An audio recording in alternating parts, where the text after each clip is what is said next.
नमस्ते, म doctor Hem Subedi, gynaecologist. आज म यहाँहरूलाई के प्रेग्नेन्सीमा माछा खान मिल्छ भन्ने प्रश्नको आन्सर लिएर आएको छु। प्रेग्नेन्सीमा माछा के को स्रोत हो त? माछा भनेको प्रोटिन र ओमेगा 3 फ्याटी एसिडको राम्रो स्रोत हो र प्रेग्नेन्सीमा माछा खाँदाखेरि फाइदाजनक हुन्छ। तर माछामा पाइने मर्करी प्रेग्नेन्सीको लागि पोइजनस हुने हुनाले सकेसम्म मर्करी कम भएका माछाहरू खान उपयुक्त मानिन्छ। मर्करी भनेको पारो हो। मर्करी कम पाइने माछाहरूमा रोहु, कत्ला, साल्मोन, सार्डिन, ट्राउट र तोलिपिया र सानो किसिमको माछाहरू छन्।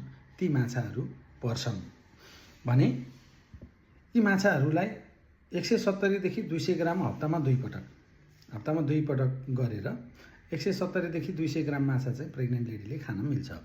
तर धेरै पारो अथवा मर्करी पाइने माछाहरू जस्तै सार्क फिस भनेको बाम माछा, स्वोर्ड फिस त नेपालमा त पाइँदैन, र त्यसपछि टायल फिस र ठुलो टुना माछा, यिनीहरूमा चाहिँ एकदम धेरै मर्करी पाइने हुनाले हामीले सकेसम्म प्रेग्नेन्सीमा यसलाई अभोइड गरेकै राम्रो मानिन्छ।